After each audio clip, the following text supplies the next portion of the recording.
Good evening, folks. I'm John Smith, and with me is Jason Speedy. Glad to be back with you this week.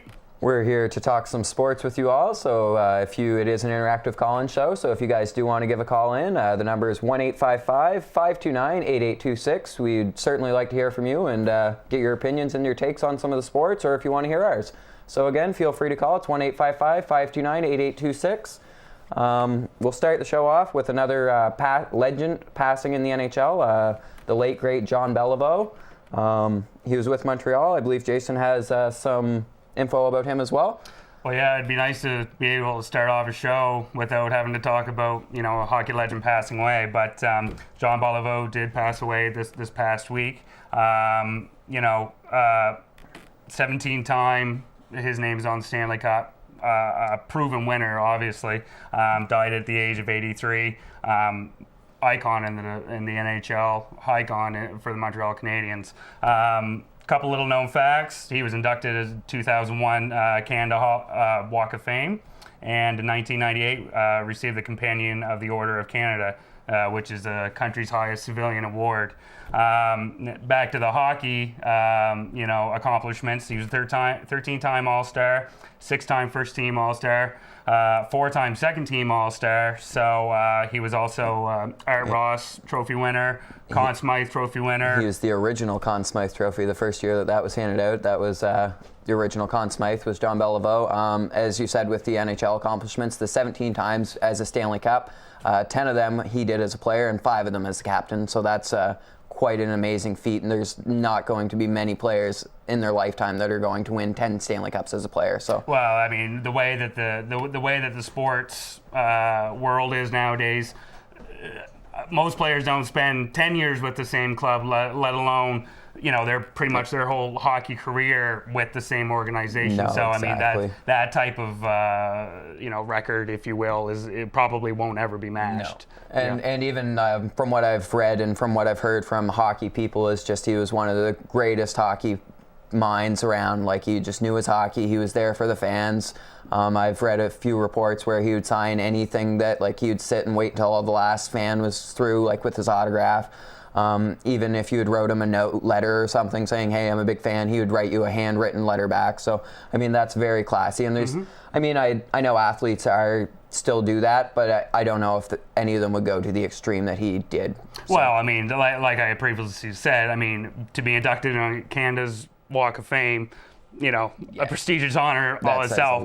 But I mean, to win the Companion of the Order of Canada, which is given, to civilians, just shows what kind of a person he was, which transcends, whatever happened on the ice. Exactly, right? And then to be that great of a player and to be that great of a player and that great of a person. Like, most from what I've read of the memorials and stuff, they're not remembering him for the hockey player, which he was an amazing hockey player. He had over 1,000 penalty minutes as well, so he wasn't just all finesse, and he's second all-time in Montreal scoring. But everything that I've read, they were remembering not the NHL player, they were remembering the person that he was. Yeah. So that's very cool, like, to have that great of a personality and to be that talented. So may you rest in peace. Thoughts and prayers and wishes to his family, and hopefully Gordie Howe stays healthy. He's not doing too well, so hopefully we don't have to start out the next show on Gordie Howe's passing, because that's also another legend, Mr. Hockey. So let's wish him some well wishes, and hopefully he recovers fast. So now I guess going on to hockey, Montreal. We'll go through the 7 NHL Canadian hockey teams, and then we'll hit some of the other big news in hockey, like Marty Brodeur and stuff coming back. So with Montreal, they've kind of struggled their last 7 or 8 games. They're slipping down the rankings, but what's really up with there? I mean, I wouldn't technically slide them down any rankings when you got Carey Price in net. PK Subban, I mean, they're just a rough stretch in the season, you think? Oh yeah, I mean, they lost some games on the road. I mean, like we talked about last week, I mean, it's a marathon, with the major sports. And I mean, you're going to win some, you're going to lose some, and sometimes you're going to go into funks, and sometimes you're going to be, having 6-7 game winning streaks. I mean, that's the nature of the game and of the sport. So I mean, as a as someone who's rooted very feverishly against the Canadians over my lifetime, it doesn't give me, a lot of happiness saying that they're a force to be reckoned with. But I mean, when you have one of the best goalies and one of the best defense on your team, like it does have. Well, I mean, of course you need, scoring and stuff. But I mean, you need someone back there who's trusted, reliable, and is a peak performer, which Carey Price Definitely. and PK Subban definitely have. I would definitely take them in a 7-game series. Something that may work out in Montreal's favor to help them get out of this funk is they are playing their next 5 games at home, where they are 9-3-3 at home. So that should certainly kind of give them a little more jump to their steps. So. When they played Dallas there this past weekend there, I mean, they just didn't really, they played sloppy. They took a lot of, probably unnecessary penalties. They were probably already thinking about, getting back on the plane and getting back home, right? So, I mean, they'll be fine. They'll be fine. Speaking of Dallas, Tyler Seguin is tearing up the league. I mean, Dallas isn't really doing too well, but Tyler Seguin is leading the league in goal scoring. So it's kind of a nice little chance to rip on Boston fans for letting him go for Louis Eriksson. Yeah, terrible trade. I mean, I think at the time, Boston management, Peter Chiarelli, kind of jumped the gun with his immaturity and the image that he was having out in the public, in the Twitter sphere is a popular term nowadays. They definitely undersold on him. I mean, he's going to be a beast. I mean, he's going to be a top-notch player for years to come, leading the league in goals, leading the league in points. And I mean, that's no easy task when you've had Sidney Crosby to go against, like, in the league as well. Like, when Crosby's healthy, he generally leads the league. So if you're keeping up with Crosby, you're playing very well. Yeah, and I think what you're seeing now with Boston is they're definitely lacking that scoring touch, that scoring power, which you need. And I mean, Krejci out definitely isn't helping Boston right now. I mean, Boston's kind of sliding down the rankings a little bit as well. But David Krejci, your number line center, if you take him if you take a number 1 line center out of any team, they're definitely going to make a notice. So, But again, going with the Twitter sphere, I guess.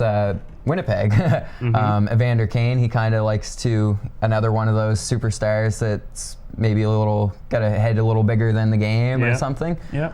He had posted a photo the other day of him doing push-ups with stacks of $1,000 or $100 bills on his back. So, again, he's a very talented player, but is that the kind of image you want on your team?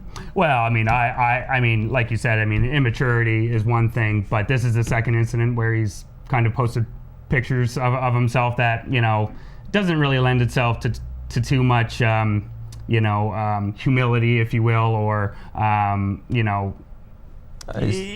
he is young and stuff, but have a little bit more, class, a little bit more class. That's right. I mean, it kind of makes you be a target too, right? Because I mean, here we are. We're talking about him now, and I mean, we're not talking about his talents on the ice. We're talking about his trying to promote himself a little bit, maybe get a little bit of a reputation for himself. I mean, what happened last night with his hit into the from behind into the boards there in the game last night. I mean, he's going to be going for. It kind of puts Winnipeg in a tricky situation with him. He was a former 30-goal scorer. He's scored 4 goals this year, and he's a big body. He's good. He's talented. Mm-hmm. But then that personality, and then he's not performing. Would you dare risk trading somebody with that much potential? Well, I mean, we just talked about it with Tyler Seguin and the Boston Bruins. I mean, when is that? When does it come to that point where you got to cut bait and get in return what you can? I would, I wouldn't give up on him. He's far too much of a talent, you know what I mean? And you need that in the NHL to be successful. So, I mean, I think, some of the other players like Brian Little, Andrew Ladd, who do have that class and represent themselves in a good way, work a little bit harder taking him under his wing, maybe. Maybe just even mentor him a little more, because I mean, he's still 23, 24, I believe, so he's still, like you said, a very young guy. It's just.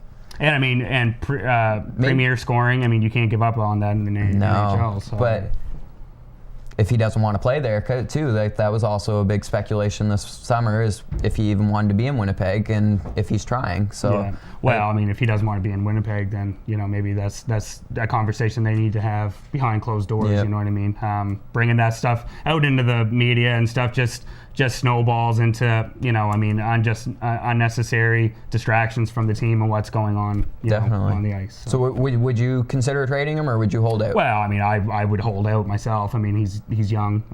They're in the mix for the playoffs.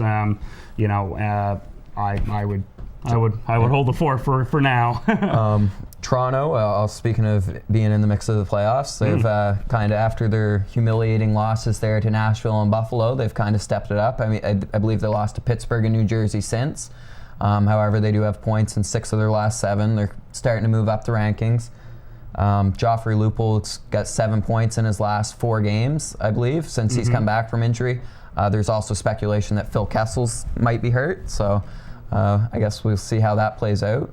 Well, I mean, the cute little picture him and Dion Phaneuf put on Twitter there today would suggest that Kessel's is fine. Right, yeah. Leafs are another team. I mean, they'll be fine. I mean, they'll. I mean, obviously they haven't had a strong track record of success over the last 50 years. Yeah, but I mean, I think they just, again, I mean, they have enough talent, and I mean, the East is a difficult conference, not as difficult as the Western Conference. So I mean, as long as they can kind of hang around, I mean, they'll be fine. They'll be fine. I mean, they've got an awesome young goalie in Jonathan Bernier. He's played very well as of late. Their scoring's always going to be there. It's whether or not their defense can hold up. Cody Franzen's played well as of late. Morgan Riley's going to be an awesome prospect. So but there is potential. Keeping with the Canadian hockey scene, Ottawa, there's some big news out of there. They got rid of Paul McLean there yesterday, or last night, I guess, after a big win in Vancouver. So it kind of threw me by surprise, but what's your take on that? Well, they were down 3 goals last night, 1 in overtime. I mean, Paul McLean really hasn't been, I mean, they had a good success his first year, turned kind of around the franchise that was fledgling. Do you think that's kind of what happened, is he was too successful his first year, then the expectations got too high and they kind of dropped it down? Sets a high bar, right? Yeah. And I mean, he was coach of the year. Maybe they just, management, I mean, Brian Murray, being diagnosed with cancer, Alfredson retiring. There's a lot going on with the Ottawa Senators franchise right now. Again, guys, if you guys want to give us your take on it, it's 1-855-529-8826. We're kind of covering the Canadian hockey scene now. We'll kind of be going through some of the other big hockey stories, then we'll touch on some other sports. So if you want in on the show, again, feel free to call. It's 1-855-529-8826. And now we'll move on to Edmonton, I guess. You had some Alfredson stuff, eh? Yeah, Alfredson, on December 4th there, he signed a 1-day contract just to retire as a Senator, which is kind of the in vogue thing to do nowadays. Ryan Dempster in baseball just did it recently. I know Vernon Wells, not Vernon Wells, Doc Holliday did it for the Jays. He came and retired. So and my favorite, Nomar Garcia did it for the Red Sox after being, going from Chicago to LA to Oakland. So, I mean, it's good when you're a fan favorite, a franchise icon like Alfredson was, to kind of do that, and it's good for the organization. I mean, it's something for the fans, and it's something for something good it's for them too. Like if you'd spent 10 years in a city or 10 plus years, and then you become accustomed to the fans, and then you leave, and then you're not quite the iconic hero or whatever you were. So then to come back and then have all those good times flood back, and then the fans chanting your name or giving you a standing ovation, I really think it does a lot for a player too. Yeah, and I mean, and it probably means that later down the road, probably very soon, he's going to be involved with the organization in some coaching capacity or front office management or something like that. He holds the Senator records for most goals, assists, points, games played. He was a 6th-round pick in the 94 draft, and he was called a trophy winner. So I mean, he definitely has some accomplishments to be proud of, and what he did for Ottawa. I mean, he is definitely when you think of the Ottawa Senators, he's their, Exactly. It's not Alexander Daigle. A former first round that didn't end up being much. With players like Alfredson or Sundin or Garcia-Parra, do you think it tarnishes their reputation if they leave their team that they've stayed with? Do you think you have a better legacy, I guess, if you stick with the one team, or if you finish your career? Well, I mean, those days are gone. I mean, there's too much money. There's too many. Sports is now so much a business as opposed to, back when our fathers were younger. I mean, you rooted for the team and you rooted for the players that were on that team because you knew that someone like Carl Yastrzemski was going to play his whole career for Boston. Now we basically root for laundry, like that Seinfeld episode, right? I mean, we root for the laundry. I can't speak about Garcia-Parra because I can't speak about unbiasedly because tore my heart out. But it worked out. But I don't think it tarnishes anything. I mean, it's a business, and like when Boston traded Ray Bourque, that was a solid that the franchise did for him because he wasn't going to be winning. Win it in Boston, right? And then he did end up finishing his career with a cup. But I don't know, like a player like Nick Lidstrom or something like that, where he played his whole career. Do you think that? I know it doesn't. You necessarily don't think it tarnishes, but do you think it adds more to your legacy? I guess if you stick with the team. I think that's a valid point. Yeah, I think that's a valid point. Yeah. So again, going on with dynasties, even or legacies, Edmonton Oilers. They finally got a win last night against San Jose Sharks. Yeah. San Jose is not really playing the greatest as of late, but Edmonton definitely needed that win last night. So I ended an 11-game losing streak. Craig McTavish has been in the news there recently, saying that they're backing Dallas Eakins, the head coach, and that they're going through some growing pains, but they need to start taking the next step and start. And pretty well, what Craig on. McTavish said is the players have got to be more accountable. That's right. We've done what we can in the management and the coaching. You guys have got to step up your game and pretty well bring a good product to the ice. So, there could be some big trades coming in Edmonton, and too, I think, just if they continue to fall off the cliff the way they have, like you can't continuously finish at the bottom of the league for 5 years and not show improvements. So, well, especially in a place like Edmonton where they're accustomed to winning, and have had success in the past, and I think it definitely hurts the organization, and when you have former greats like Gretzky or Tikkanen or Curry calling out your team and kind of saying like, "Come on, guys, like we got to pick this up." Like, Yep. So. Well, and maybe that's the pressure that is needed for guys like Hall and maybe it's the pressure that's not that's hurting them too. Like maybe it's just too much pressure, and these guys can't handle the pressure. So, Vancouver. I think this was our last Canadian hockey team. I think we've touched all the other ones. They're playing well. I guess they're getting their wins and they're playing very well. However, their goalie, Ryan Miller, everybody hears the name. It's like, all-star goalie. He's won 16 games, only lost 5. However, his save percent is below a league backup average. So it's like a 904 or something. I'm kind of waiting to see if that'll stir up some controversy in Vancouver because, as we all know, Vancouver seems to like the goalie controversies. Yeah, well, I mean, I don't really get how it can be controversy. Ryan Miller's been, a consummate pro. I mean, he helped, get Buffalo into the playoffs years ago when he was playing for the United States men's hockey team. As a fan, he definitely scared me what his potential could have been as far as getting them a gold medal, right? So, but I mean, if he keeps up this subpar backup, like if your backup's playing better than you, that's it. If he does need to step up his game, like I said, the numbers are kind of masking it just because you're still winning 16 games, but and maybe that's not the case either. It could be he's making the timely saves when he's got to, and so. Well, I mean, as long as they're winning, until Andrew Lack starts. Oh yeah, Eddie Lack. Okay. As soon as he starts kind of taking over the reins, taking the position, I mean, it's Ryan Miller's really to lose, right? Yeah, so. for sure. Mike Babcock, Detroit Red Wings coach, he earned his 500th career win last week, I believe Saturday or Friday. He was the second fastest coach to do so, behind Scotty Bowman, also a Detroit icon. Coincidentally, so, that's pretty cool. Congratulations, Mike Babcock. Do you see him sticking in Detroit?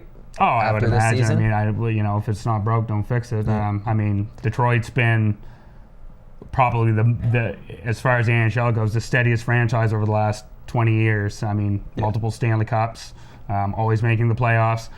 Their scouting and turnover and player development is excellent. I mean, the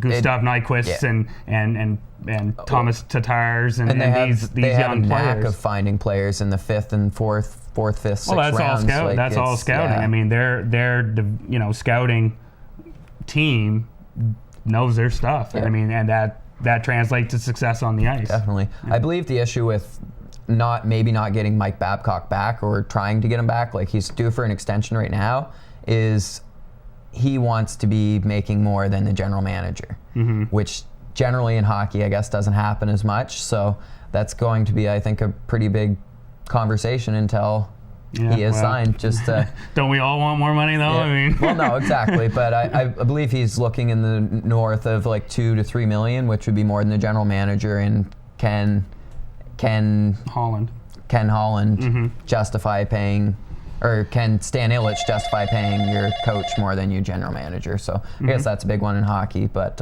we'll see how it plays out. They're playing very well, still top of the league. Like you said, they're looking like they're going to continue their playoff push. So kudos to them. And then the last thing I really have that I wanted to mention in hockey was just Marty Brodeur is back. So he's playing for the St. Louis Blues. He earned his first career win, not as a New Jersey Devil, the other night. So kudos to him. What's to say for Jake Allen? Well, I mean, I feel bad for him. I mean, when Brian Elliott comes back from injury, I mean, St. Louis is going to have, they're going to have a decision to make.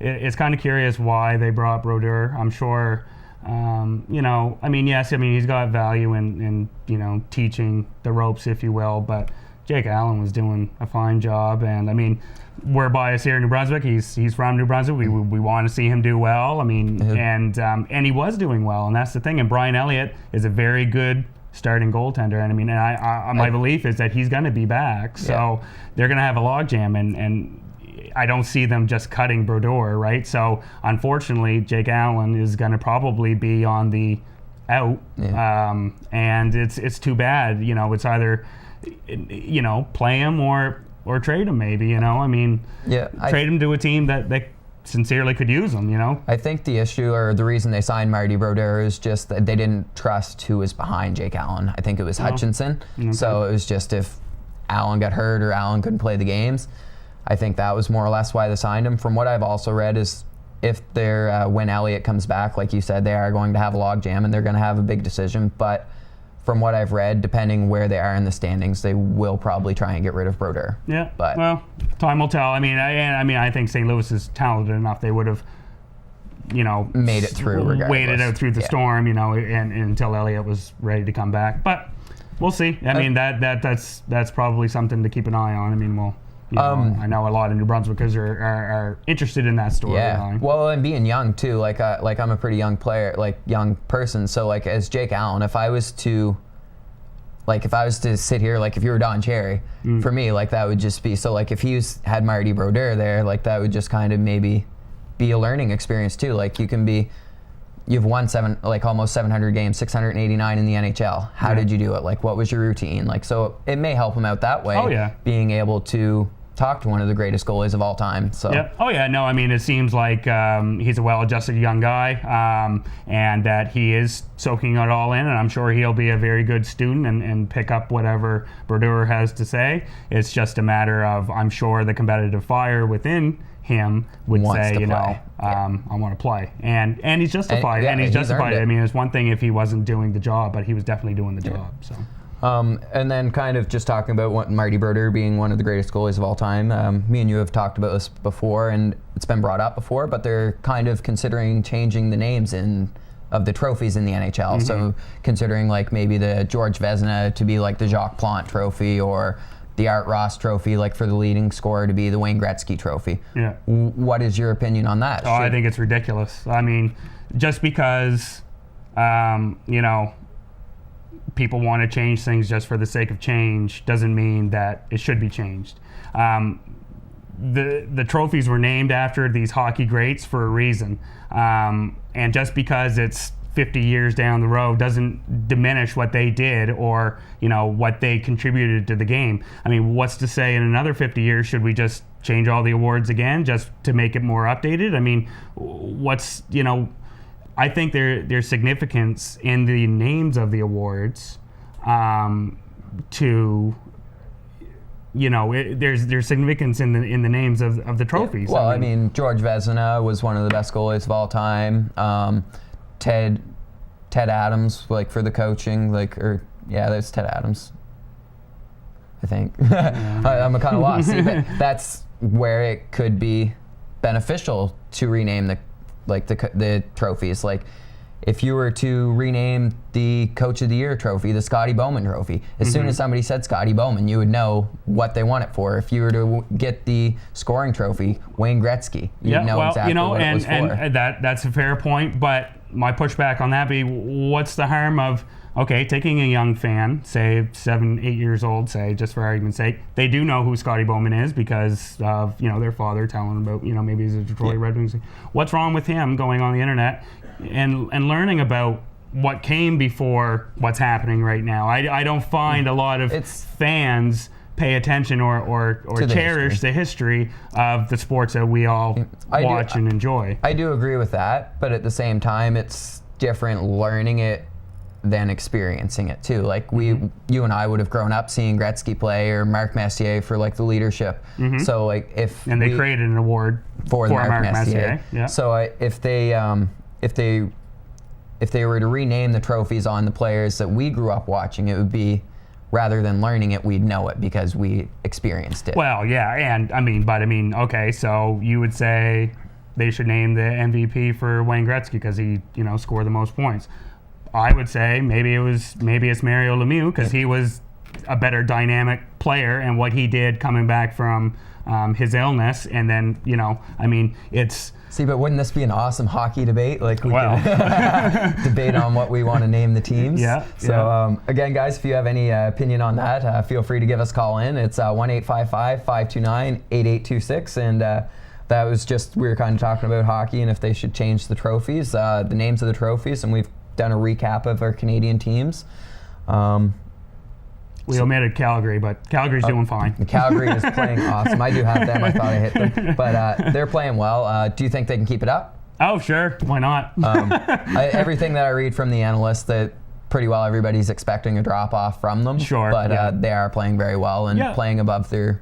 So. Yeah. Well, you know, I mean, it's good to see most of the Canadian teams, you know, in the playoff hunt, and it's good, especially for a team like Calgary, who hasn't been of relevance for, you know, well, really since they made the Cup Finals there and lost to Tampa Bay, which they should have won. You know, yeah. Keeping with the Canadian sports, though, I guess we can hit on to the Raptors. Sure. So the Raptors are 15-4. They're still playing some amazing basketball. DeMar DeRozan is out with a groin tear, I believe it is. Yeah. So can they stay above the thick of the things in the East without one of their best players? Well, as you see now, Cleveland's coming on. They've kind of hit their stride a little bit, so they're going to be tough. Chicago, as long as Derrick Rose and Paul Gasol are healthy, they're going to be fine. But I think they will have the Atlantic Division wrapped up. I mean, you're not going to get any type of chase from the Nets. Nothing from the Nets, the Knicks, the Celtics. I mean, they're irrelevant. I mean, they're terrible teams. I mean, now. So. Raptors pretty well if they continue the path, or even if they were to drop down to subpar basketball. Like they'll top definitely 3 team in the East. Oh yeah, they'll have a first round home playoff series, and I mean they'll be fine. Players like Kyle Lowry, Amir Johnson, they will stem the tide. DeRozan hopefully will come back, you know, soon, but with a groin tear, I mean, you have to be. I mean, it's not something you can visibly see, like a bone displaced or something like that. You have to take your time, and you want him coming back full health, right? Yeah, for sure, 100%, because they do have a chance to really make some noise this year, and without a healthy DeRozan, it's gonna be tough. I mean, their defense, the Raptors are scoring, but what they're really seeing the drop off is without DeRozan on the defensive end of the court, the other teams are scoring at will. So I mean, you can only win so many games, 102 to 100. So they're gonna have to need someone a little bit off the bench to step up, contribute a little bit more defensively at that end of the court, and and just like I said, hopefully that just kind of stem the tide. I think we need another big man. I like Jonas Valanciunas is an awesome young big man. Potential's there, but I think we just need somebody that's got a little more, make them scared to come into the paint. Well, I mean, they got an awesome, very good backup point guard in Grievous Vasquez. They have Lou Williams, like potentially an early favorite for sixth man of the year in Lou Williams. Valanciunas is learning. He's young, and he's learning the ropes of the NBA. But yes, like you said, I mean, they do need a little bit more scoring punch, maybe from that power forward position. Hansbrough's nice, and Patrick Patterson, James Johnson. I mean, they will contribute, but they don't have that threat that they're going to go out and score 20 that other teams really need to key on. They're very good on the defensive end. Like Patrick Patterson's, you do got to worry about him, but you don't have to, like you said, key in on him. You have to worry about him. James Johnson's more there for his shutdown, and Tyler Hansbrough is kind of. Well, I mean, they call him Psycho for a reason. I mean, he's got lots of energy, but he's been in the league for a while now. I mean, he was a good integral part for that Indiana Pacers team, that couple years that they had success there and lost to the Miami Heat in the conference finals. But he doesn't really provide a lot of scoring punch that they will need. And then just sticking on the Raps before we head to break, Kyle Lowry did win Player of the Week again this week. So he's phenomenal. Like like we said a couple weeks ago, I mean, I don't see how he's not an all-star this year, but he's definitely in the conversation for best point guard. In my opinion, name me two better point guards in the league right now than Kyle Lowry. Well, Derrick Rose and Russell Westbrook, but I mean... I wouldn't give Russell Westbrook the edge over Kyle Lowry. You're not watching the games then. Oh, no. No, but... Well, you can say that, but Kyle Lowry, it's not even just necessarily his scoring, it's just the heart. Like, he'll take the charge. Like, I think Russell Westbrook's more of a me player rather than a team player. And that's where I would take Kyle Lowry over most of the point guards in the league, just because he does make the rest of his team play harder. Like, if you see one of your best players just take a charge when you're down 15 points with 3 minutes left in the game, he's definitely a hustle player, and I mean he brings a dynamic to the team that most others couldn't. In my opinion, right now, the only point guard I would put ahead of Kyle Lowry would be Steph Curry. You could say Derrick Rose, but Derrick Rose has played 20 games in the last 3 years? No. 25 games. I see Steph Curry as more of a hybrid, as a combo 1-2 guard. I mean he can do it all. I mean he's a phenomenal player. We'll get into Golden State and the Warriors and Steph Curry when we get back. But again, folks, we're just going to take a quick break. If you guys do want to give us a call, it's 1-855-529-8826. And thank you.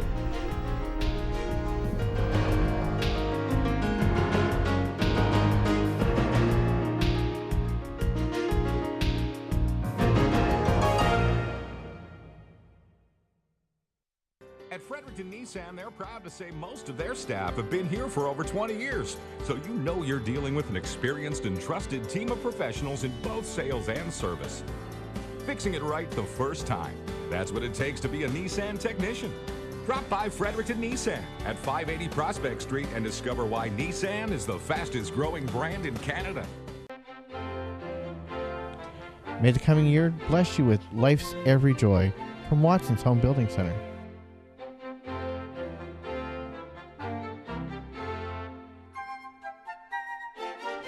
Peace on earth and joy to all, with love from WWE Smith's Country Store.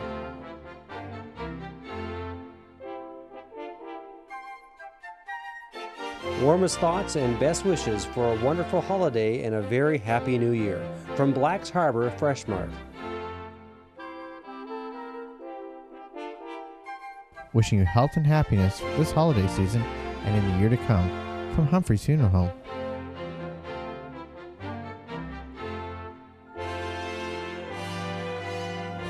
May your holidays be merry and the new year filled with friends, family, and good times from Moffitt's Convenience and Pizza Shack.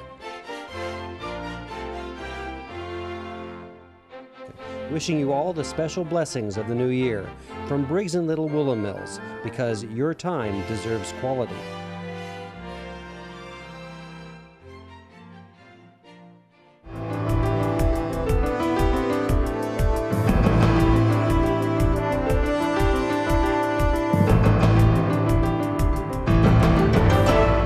Hey folks, welcome back. I'm John Smith. I'm Jason Speedy. We're here talking sports with you.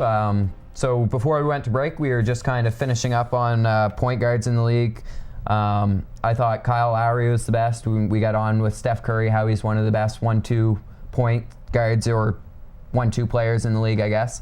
I think he's definitely a top player. I mean, obviously it's a long way to go for the end of the season, but if somebody's going to be MVP, it's definitely him. I mean, they're off to a scorching start, 17-2. He's just lighting it up. I mean, he's a real difference maker. And when he was drafted, coming out of college, out of the name escapes me now. He wasn't really thought of being much of an impact player. I mean, he was going to be a shooter like his dad, Del Curry, but he wasn't going to be the force that he is now. I seen an interesting stat. I'm not 100% sure if I'm going to get this right now, but he was the fastest player to get 22 points, 5 assists, and 5 rebounds, or 5 steals. No, 22 points, 5 assists, and 5 made threes. Mm-hmm. And he did it in half the amount of games that Ray Allen did. Yeah. So that's just unbelievable he did it in like 300 games. Yeah. Make 5 threes and then have at least 5 assists and over 22 points. Well, I mean, he goes about 4 for 8 every game. So I mean, those are going to add up. I mean, Ray Allen was, he was lights out shooter, Hall of Fame. But I was actually there the game that he broke the record. I was there. Oh, that's the only time I've ever been at a basketball game. I was lucky. Do you think Ray Allen's coming back? Speaking of Ray Allen, or do you think he's just going to call it retire? Call it quits. Well. We'll see who comes calling with the right amount of money at the right time. Who's going to be the team that is in the thick of things as being a real contender. So you think he's just waiting to see who the real contenders are, like whether it was Cleveland or whether it was OKC? Because I believe both of them were rumored in Ray Allen. So yeah, well, I mean, I don't even see them as really. I mean, I could see him maybe going to a place like Chicago, place like Memphis, who also is doing excellent this year, and I mean they could use an outside scoring touch like that. I mean, Marc Gasol, Mike Conley, they're very good players, but I mean they need somebody basketball. That's a good. If you have a good big inside, you need to have good perimeters because you can kick it in, kick it out, nail the three. With the Warriors, I seen that one of the owners ripped their former coach, Mark Jackson, just. He's been fired since before the beginning of the season, so 3 or 4 months now, and to just kind of rip him the way he did, saying that you can't have more than 200 players in an organization not like you. I think that was a little uncalled for. Well, what's the point? I mean, why throw him under the bus? I mean, he's moved on. He's back at ESPN as an analysis. I mean.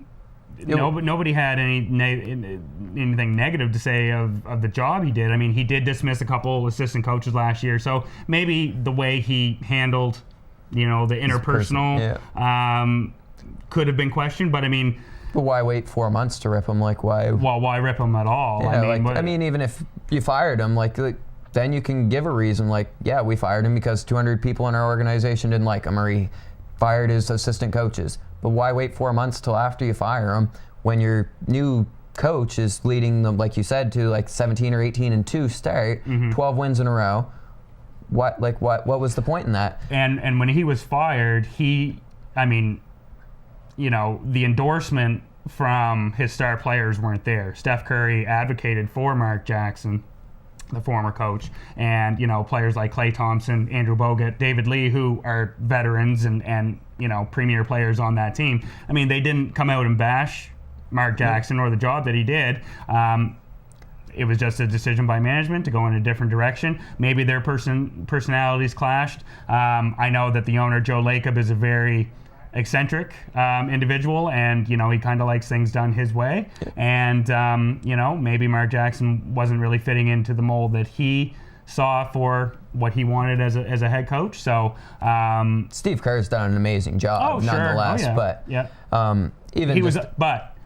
he was also gift wrapped. Yeah, an awesome team that was on the up. Yeah, everybody knew it. I mean, their starting five is the best starting five in the NBA, and I mean they have guys coming off the bench and Draymond Green, who contributes on a nightly basis and is improving. So I mean. And then I had also read that Steph Curry called it a distraction. And he backed his former coach when he said that, and just proving that he's also coming into his own as a player and moving the needle that way. But that's showing good leadership on his part to kind of divert the attention from that possible story to put it back on the court and what they're doing on the court and the players that are there and the coaches that are there. I mean, what's done is done. It's time to move on. Yeah, exactly. I'm sure. I mean, Mark Jackson has, and he's going to find another job too as well. I think he's going to find another job. I think he was a very good coach. Oh yeah. Well, I mean, the turnover in the NBA for coaches is just like the NHL and the NFL. I mean, and baseball. I mean, it is what it is. It's a hard job to do. No, it's a thankless job too. Really, it's everything when you're winning. You're winning like you're the best coach in the world. But as soon as things start, unless you're Phil Jackson, as things start to go down, then it's just like. Well, unless you're Phil Jackson, who gets a lot of credit for what he did with the Bulls and Lakers, and justifiably so. But I mean, you don't hear about the impact that Rudy Tomjanovich had on the back-to-back Houston Rockets champions there back in the mid-90s, so and then even athletes, well, you mentioned Phil Jackson. I'll kind of get what I had about him. He stated that his Knicks have a loser mentality. Who would have guessed that? Well, I mean, Carmelo Anthony's a loser. I mean, he can fill up the basket, but I mean it doesn't do you any good when your guy's outscoring you because you don't play any defense. Right. And if you're not basketball, the sad thing with the Knicks though is with Carmelo on the floor is they're only being outscored by 3. With Carmelo off the floor, they're being outscored by 12. So. Well, you still lose the game, though. I mean, if you lose by 24, you lose by 3, you're still losing the game. Carmelo Anthony is not a winning basketball player. He's just not. I mean, he's a great player and he can score, but he's not a winning basketball player, and there's just no other way to cut it. What he should have done, and actually he came out and said this over the weekend, he should have gone to Chicago, because if he's paired with a player like Derrick Rose, and if they just kind of didn't go after Paul Gasol and pair him with Derrick Rose, Joakim Noah, you got your defense there, you got your unselfish player there in Joakim Noah, you got Taj Gibson coming off the bench, Jimmy Butler. I mean, Jimmy Butler's going to get a max contract next year, in my opinion. Oh yeah. I mean, he's definitely improving. He's showing the necessary steps, and so if he gets a max contract, does that kind of shorten Chicago's window? Well, the window shuts quick, and you don't know when it's gonna. They've been pretty much left for dead there the last few years because his health has been questionable. But time will tell. I mean, we'll see how they're at the end of the year, right? I mean, I think there's value on where a team's heading and how they end a season in making decisions for the future. No, exactly. Speaking of Derrick Rose, he wore an I Can't Breathe shirt. We're not really going to get into this too much. Just I don't want to touch too many political things, but it was in reference to the choking out of the young man. It's just kind of cool how athletes can voice their opinion. Also, the St. Louis Rams did the hands up gesture. So I think that's kind of cool when athletes do take a stand for something. I think they're right, and I think it's good for athletes to show that they aren't just all about the money or they aren't just the player, you know what I mean? That they do have something to say on social issues and whatnot.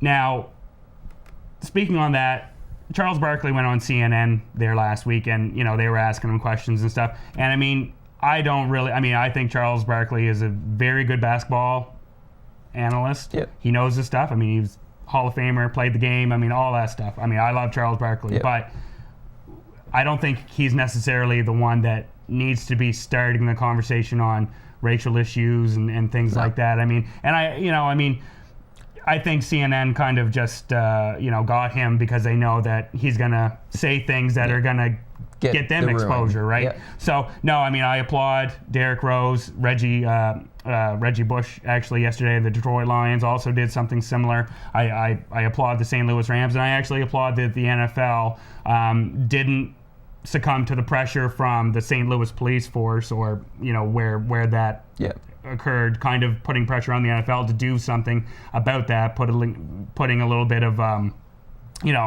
penalty towards them, either fining or suspending. And it's good that they did back the players on that, because like I said, it is their right to have an opinion, and I mean, nobody got hurt. They didn't cause any riots or anything like that. I mean, no, they, like, players, like you said, they should be allowed to voice their opinion, and then especially if you're in the public eye, as much as players are, like, a lot of people look up to these players, so if they're going to do a proper statement, like, rather than going in and breaking into convenience stores or whatever, like, that's just the Ferguson riots. That was unnecessary. Yes, you can disagree with it, in my opinion, but do it civil, like. Yep. Well, and the Miami Heat a few years ago with the Trayvon Martin killing, they did something as a team, the unity with the black hoodies and stuff like that. And Magic Johnson over the weekend also came out and supported LeBron and said that what he was saying on the social issues is also good, because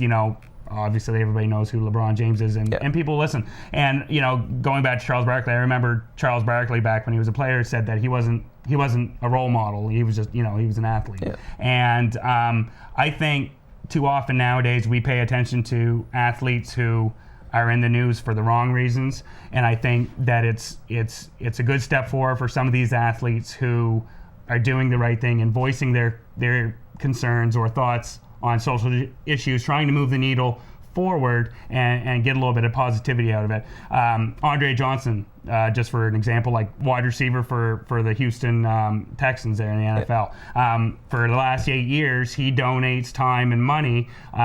He takes kids that are in need, foster care or whatever, and takes them, kind of rents out the store, if you will, lets them go on a big shopping spree, and upwards of $15,000, $20,000 every year that he spends on needy children to give them a good Christmas. But you don't hear about that. You don't hear about that stuff. All you hear about is like the Evander Kanes and the Ray Rice, the Ray Rice, Adrian Peterson. Like, it just gets flooded. I read, like you were saying about the Andre Johnson, I read a good one about Kevin Durant. He there was a 13-year-old kid who got the shoes stolen off his feet. Kevin Durant went out and bought him a new pair of his own shoes, signed them, and gave them to him at the game. And I mean, his MVP speech there last year, I mean, moved me to tears, and I urge anybody who hasn't seen it, go on YouTube and watch it.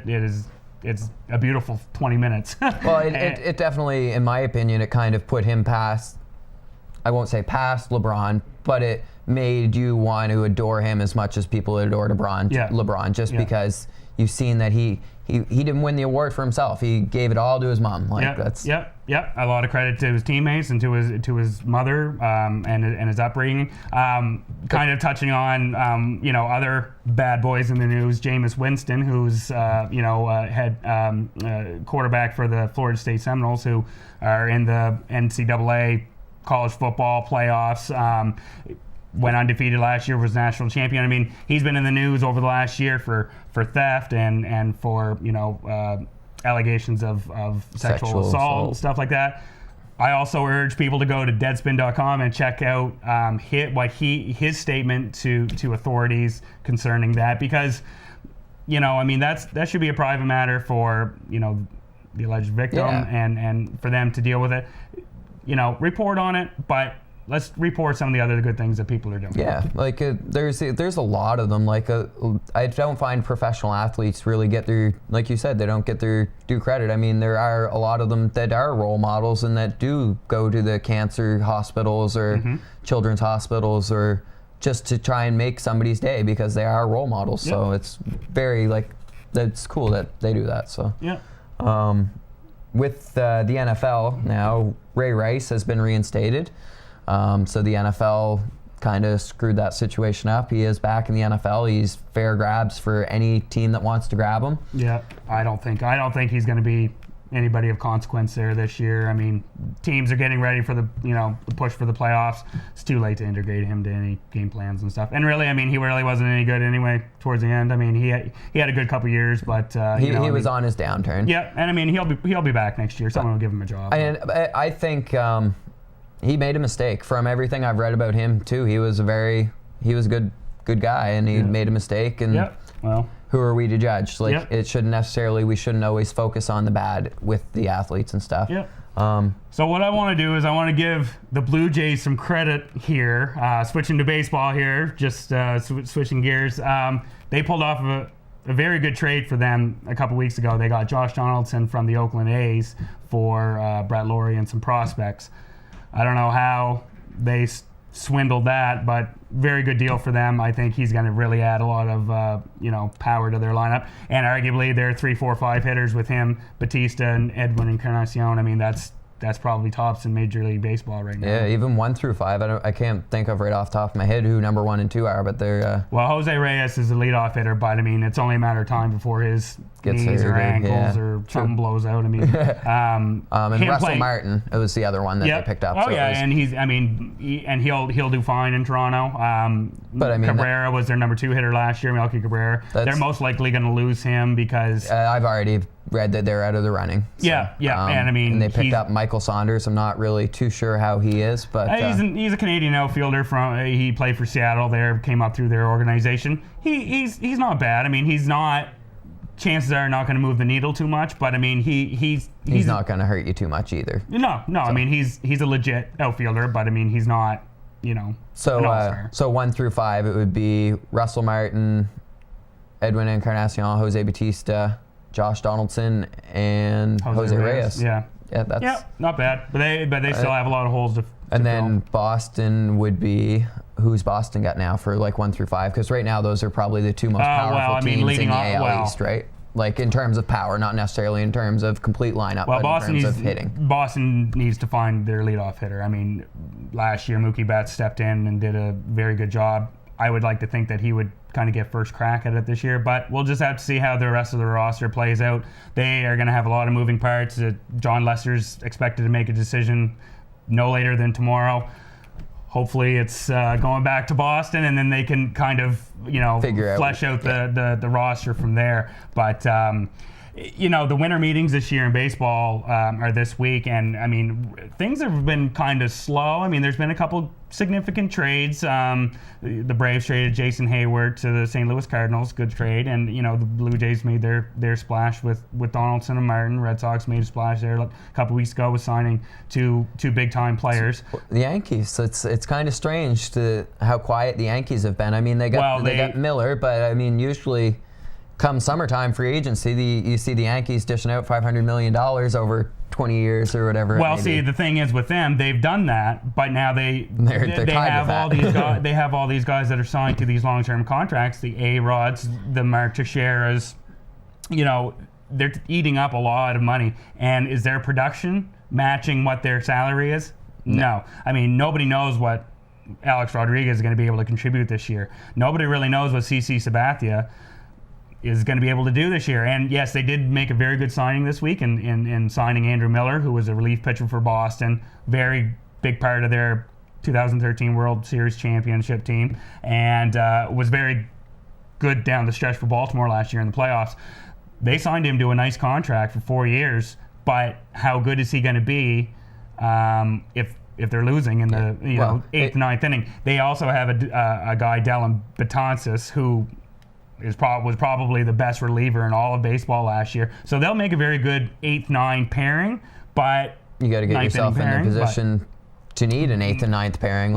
Exactly. If you're losing ball games, I mean, they're not really going to be able to do what they've been signed on to do if you're consistently losing ball games. I mean, they traded this week for Didi Gregorius to play shortstop, and I mean, him and Brendan Ryan, Derek Jeter, they aren't. You know what I mean? Yeah. So, I mean, they again have some holes as well. I mean, I really think that the AL East is going to be wide open this year. Baltimore's lost Nelson Cruz and Nick Markakis. Tampa Bay's, I mean, they're cutting payroll, and then they're not really going to be. Tampa Bay always seems to be cutting payroll. Well, they just don't have the fan support. No. You know, That's weird, though. In Florida, even in Florida in general, like a Florida-Buffalo game for NHL the other day drew like 8,600. Yeah, well, I mean, they're. And I bet probably half of them were from Buffalo missing the storm. Yeah. And their stadium isn't really conducive to. It doesn't seem like a very fan-friendly stadium. Yeah. I know watching them play on TV is you know, it's hard. Yeah. Because all you hear is those vuvuzelas or whatever they do at the soccer games and stuff. And you know, and it's just you know, they need a new stadium. Yeah. They need, and possible relocation could help them as well. Do you think there will be another baseball team ever come to Canada? No, I don't. I mean, it failed once. Why? I mean, I know everyone was all up and, you know, on their high horses there because they had 2 exhibition games against the Mets in Montreal, and they did well. Well, of course they're going to do well. They're only 2 games, and it was just a exhibition.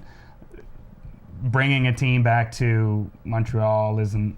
I mean, it's. You just don't see the Canadian market for baseball? Or? I don't see it. I mean, I'd love to see it, but you know. What about even Vancouver? They've never tried a team. They have some minor league teams but out there and whatnot, but I mean, it's you know, this is a country for hockey, and you know, I mean, Toronto's really been about the only city that's been able to support, you know, a basketball, teams, a soccer team, you know, baseball. I mean, but I mean, even in Toronto, the pecking order is definitely Leafs, Raptors, soccer, Blue Jays. Because I mean, I think the Raps might have even stepped up a little bit on the pecking order. Maybe so. Especially like last year at the playoffs at Jurassic Park. That just looks like it'd be phenomenal to experience. 8,000 fans outside watching it on a big screen TV. Yeah, and it's good to see. I mean, it's good to see them, you know, succeed. I mean, it's good to see them move away from the purple dinos and the Vince Carters. I like and the stuff. purple dinos. See, and I think the Mighty Ducks should bring. Well, the Ducks now should bring back the Mighty Ducks. I liked that. Well, that would definitely probably get more little kids involved, I guess, if you will. But those jerseys are cool. I seen. I think it was Fresno. It was a minor league baseball team. They actually did Ninja Turtle jerseys. Like they had like the bandana across the cap, and like they were all different colors. And then they had like the turtle. And I was like, that'd be so cool. I think jerseys should be. Go further with jerseys. Why not? Have some fun with it. Well, I mean, I'd love to wear a Raphael jersey. I mean, I had the Halloween costume when I was 9 years old and was teased mercilessly. So well, and then why not? Even like watching the Mighty Ducks growing up, like that would be so cool to fly down in the Flying V wearing a Mighty Ducks jersey. Like that would be. Only if cool. Emilio Estevez is on the bench. So I think we're just about wrapping it up here, folks. Thanks for tuning in, and we'll see you again in a couple of weeks. Again, I'm John Smith, and I'm Jason Speedy. Glad you tuned in. Thank you.